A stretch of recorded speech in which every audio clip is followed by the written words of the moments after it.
A ver, yo decía que quizá puede ser un poco engorroso, pero finalmente si es que uno se aplica, no es tan difícil entender qué es lo que está pasando. Hay un impedimento, ¿no?, según el 117 de nuestra Constitución, que no le permite a la Fiscalía, en todo caso, ir a una investigación preparatoria, que es la etapa previa a la acusación, al presidente de la República. Entonces, a partir de ahí, lo que pide la denuncia constitucional es que, a través de un antejuicio, que es la única figura que existe en el Congreso de la República, en la Constitución, el Congreso de la República decida si es que también en aplicación de una convención de derechos humanos respecto de la lucha contra la corrupción, el Congreso puede finalmente decir, bueno, el 117 está ahí, pero se está perdiendo finalmente la esencia del concepto constitucional de la inmunidad.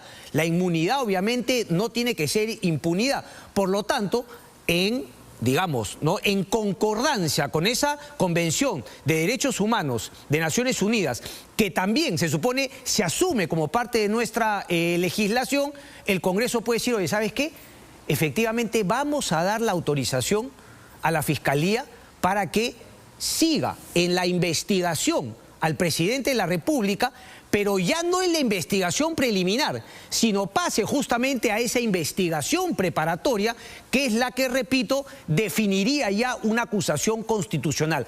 Hasta para eso hay voces encontradas. Rosa María Palacios, por ejemplo, plantea en su columna del día de hoy que lo que está pidiendo la fiscal es simplemente que, no simplemente, pero que apruebe esa denuncia constitucional y esto vaya directamente a una acusación que la vería un juez supremo. Sin embargo, en el mismo diario La República, César Azabache dice que no es para acusar e ir directamente a un juez, sino es para que vuelva a la Fiscalía y la Fiscalía termine su investigación preparatoria y finalmente ahí decida acusar ya con la venia del Congreso de la República. Después hay todas otras figuras que también analizan diversos analistas, valga la redundancia, respecto de lo que podría pasar una vez que el Congreso de la República hace suya esta denuncia constitucional presentada por la fiscal de la Nación. Y dice, cito a Rosa María Palacios, las consecuencias accesorias de esa decisión son competencia exclusiva del Congreso. Y aquí tiene toda la razón y creo que en esto coinciden absolutamente todos. La pelota está en cancha del Congreso de la República. Por más elementos, hechos contundentes que aparezcan en la denuncia constitucional, esto, señores y señores, se define con los votos de los congresistas. Y ahí nos encontramos ante, al parecer, digamos, una situación insalvable, porque sabemos qué es lo que ocurre en el Congreso de la República, sabemos de los niños, sabemos ahora que podrían haber otras prebendas hacia otros congresistas que podrían definir esa votación. Y ese es el problema de tener esta crisis política tan profunda, de haber, obviamente, elegido a estos congresistas. Lo de Acción Popular es una vergüenza por donde se le mire. Todo el mundo se creyó que Acción Popular hacía un cambio, Jorge Muñoz, en el Congreso anterior también, se supone que renacía el partido de Fernando Belaúnde Terry, pero lo que hemos visto es que Acción Popular, digamos, no tiene ningún norte y solamente se presta a las prebendas con Palacio de Gobierno. Y lo habíamos visto desde antes también. Pero bueno, esa es la situación. ¿Qué podría pasar?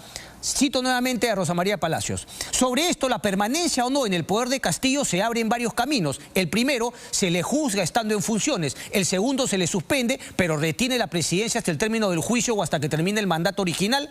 El tercero, se le suspende, destituye, se le inhabilita, pero por mandato de un simultáneo juicio político derivado de la infracción constitucional, artículo 100. Ella, por ejemplo, dice que el tema de la vacancia es un golpe de Estado. A mí me parece completamente equivocada, pero me imagino que también defiende su postura de hace años respecto de, por ejemplo, de lo de Merino, que insistió con sedición, golpismo, etcétera. César Azabache dice lo contrario, dice que finalmente, si es que se alcanzan esos votos para la incapacidad moral permanente, el Congreso estaría dentro del marco constitucional para, con 87 votos, decirle chao al presidente Pedro Castillo. Después hay un artículo que también lo mencionó José Ugaz de Federico Salazar, que también habla interesante porque le suma un elemento más. El artículo 99 dice, la Comisión Permanente del Congreso sí puede acusar, así lo establece la Constitución, artículo 99. Puede hacerlo contra el presidente por todo delito que cometa en el ejercicio de sus funciones y hasta 5 años después de que hayan cesado en estas. Todo delito es todo, no únicamente los relacionados a interferir con los otros poderes del Estado, todo delito, ¿ok? Entonces, tenemos esto y finalmente todo esto se tiene que ver en el Congreso de la República, no solamente con esa interpretación constitucional que el Congreso tendría que hacer alimentándose de expertos, sino también con lo que acabo de comentar, los intereses y seguramente las prebendas. Hay que decirlo con todo su nombre. Si es que criticábamos a Alberto Curi, a todos esos congresistas que fueron comprados por Alberto Fujimori, esto sería exactamente lo mismo. Sería exactamente lo mismo. No, esto no es un tema de político como algunos quieren decir. Hay algunos casos que obviamente en hacer política tú puedes recomendar algunas situaciones, pero que estés metido con obras, que estés yendo al ministerio para luego finalmente acceder a esas obras y dirigirlas a una empresa con las que tienes relaciones. Entonces, por eso, bien que la fiscal de la Nación haya incluido también a los niños en estas investigaciones. Vamos a ver qué es lo que ocurre, porque además todo esto se ve en la subcomisión de acusaciones constitucionales, esto que todos los diarios llaman SAC. No es Sociedad Anónima Cerrada, es la subcomisión de acusaciones constitucionales. Y ahí se ha degradado tanto, ¿no?, la función pública, sobre todo el Congreso de la República, que hay, por ejemplo, 3 congresistas que están involucrados en los niños y que no quieren por ninguna razón inhibirse. Cuando finalmente hay un código de ética del funcionario público que así lo dice, pero ya está la sinvergüencería, ¿no?, lo caradura de muchos políticos en nuestro país que simplemente dicen no. Y se van a quedar así en sus 3 hasta el final. Pero bueno, vamos a ver finalmente qué es lo que ocurre. Lo triste de todo esto, si se quiere, es que termina siendo un tema político. Es decir, con esa denuncia constitucional se frena un poco la parte judicial, la parte penal. La Fiscalía ya hizo su trabajo y ahora entra al terreno político en el Congreso de la República. Pero yo me quiero centrar ahora, antes de hablar de los efectos, ¿no?, que tendría esta denuncia constitucional, desde el punto de vista constitucional, obviamente, y político en el Congreso de la República, en los hechos que se han conocido gracias a la denuncia constitucional presentada el día miércoles por la fiscal de la Nación, Patricia Benavides. Hemos elaborado unos cuadros, sé que obviamente han visto mucho de esto en distintos programas, en distintos diarios durante la semana, pero me parece importante porque los hechos son contundentes de que hay una organización criminal, ahorita voy a ello, enquistada en Palacio de Gobierno. Por eso hemos invitado a Benji Espinosa para conocer cómo plantea la defensa del presidente Castillo. Es decir, Benji Espinosa asume o acepta que hay una organización criminal porque ahí están las pruebas contundentes y hechos también corroborados. Por ejemplo, que se había buscado asilo político en Venezuela, en México, para los sobrinos, para Bruno Pacheco. Ahora está confirmado con las imágenes de Beder Camacho en estas embajadas. ¿Qué es lo que podría plantearse? Que hay una organización criminal, pero es lo único que se equivoca la fiscal de la Nación, es que el presidente no es el líder, sino que hay otro líder, que no es el presidente Castillo, y por lo tanto por eso es inocente. O sea, ¿cómo rebatir todos estos elementos de convicción? ¿Cómo cuáles? Vamos a ellos. El Colaborador Eficaz 4-2022 dice: campaña de desprestigio contra fiscal de la Nación se produjo tras una reunión con el presidente Castillo. Eduardo Pachas, Benji Espinosa y Eder Vitón. Esto lo conocíamos, Hildebrand en sus 13 lo denunció. Pero bueno, por ejemplo, Benji Espinosa, como argumento de defensa, se lo vamos a preguntar, dice que es mentira, que ahí ustedes pueden revisar sus entradas a Palacio de Gobierno y que el día que se supone se dio esto, él no fue. Menudo problema, ¿no? Porque sabemos cómo se ha manipulado constantemente los ingresos, las imágenes, los cuadernos, hasta cuadernos quemados, según un colaborador eficaz que creo yo es Beder Camacho, y pareciese que hay más todavía, pero vamos piano a piano con eso. Dice: la desaparición de celulares de los 4 decanes en la playa La Punta del Callao por parte de Beder Camacho, que informó al presidente de la República. También había un libro que se habría quemado.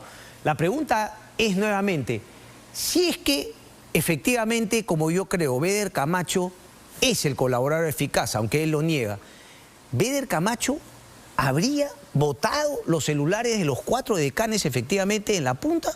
¿O eso es lo que le dijo al presidente Castillo y se los ha guardado? Y sería otro elemento que tiene la Fiscalía. Uno se dirá, pero ¿por qué no se ha presentado en esta denuncia constitucional si tendría los celulares bajo la hipótesis que estoy planteando? Bueno, podría ser que finalmente no se ha logrado todavía ingresar, abrir esos celulares y tener acceso a ellos.